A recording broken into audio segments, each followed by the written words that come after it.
Here we are at number 2 in the Atelier of Power Event Producer Series, and the title of this subject of today is Unpaid People in the Course Room. There may be a variety of ways why sometimes event producers believe somebody should be in the course room for free or for some reason as one of their 5 or 30 supposed assistants, or perhaps that the person says that they'll pay if they like it, for example. So let's be clear, whatever the reason, almost all people ever who have made sudden extreme drama, anything that seriously disturbed the course room, in almost every single case it is a person who has not actually paid to participate.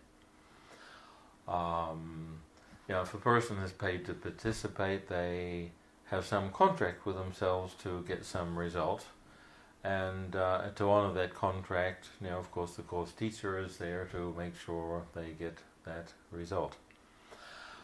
Now there's something extremely crazy about ever offering that somebody can decide to pay in the first few hours if they like it. That is, that every person will be in very deep process after 2 or 3 hours in the course room, and they won't be liking that process, because the process is they are facing emotions that they haven't dared to face since they were little children. So if they've been frightened of a certain emotion faced for 20, 30, 40 or 50 years, it's going to be wonderful when it has been dealt with. For example, if somebody needs a tooth filling, they might not like it while the tooth is being filled, but they will like that the tooth now has been repaired. It changes their whole life and saves them having big problems, the fact that they had the tooth repaired. So the point isn't, do they like it in the first 10 minutes in the dentist chair, as do they like the result. So people, if someone is in a deep process and he hasn't paid, he'll simply think, well, why would I pay to feel like this, when actually it's how he has felt all of his life, but now he's noticing it. And he will cause a problem and escape. And that is not fair on that person, because we've let a person go into a process without finishing it, and that is really not fair treatment on the person. Another reason why someone might be unpaid in the course room is that they're seen as being a helper of some sort. So the helper is there to support the course itself.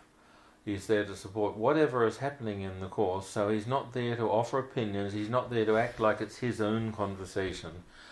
He does not have the same right as a paid student in the course room who has the right to go through any experience that happens to come up.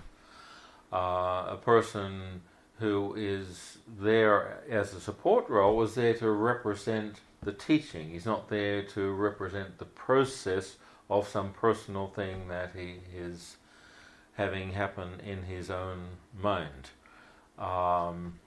Therefore, any such person as a helper, if they start to feel a process and start to escape, they're likely to cause really serious problems. For example, running to have coffee and cake in the middle of a process, and then other people start to follow them because they are part of the team.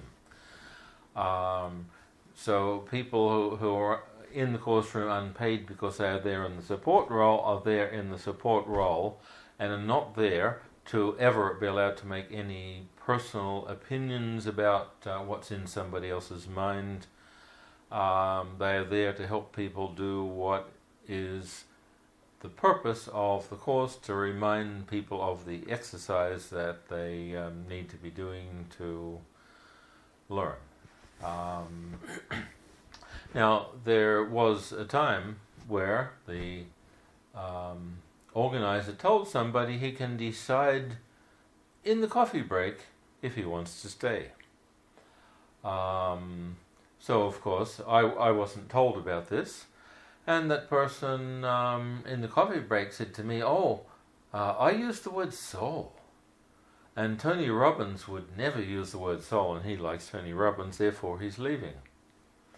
Now, I had a little visit to our friend Google in the lunch break, and I typed in Tony Robbins soul, and up came a really good quote, which was, your problems are not permanent, only your soul is permanent, Tony Robbins.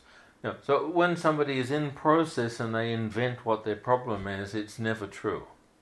It's always a lie, like in that particular case. It's just inventing what would have happened.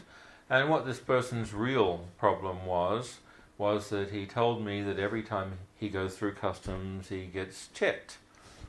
And that the Slovenian customs are like that, and they check everybody. And I said, well, they've never checked me. So what's the difference? That, of course, triggered a process, because he's doing something. If he continually has something happen that he doesn't want, and it's a process I can get him through if he stays there and is there. So if there is any reason for someone to be in the room that hasn't paid money, they may have been allowed to pay something else. But that would be a negotiation that's clear. The reason why they are there needs to be known, so that we can help them get through the process that they are stuck in.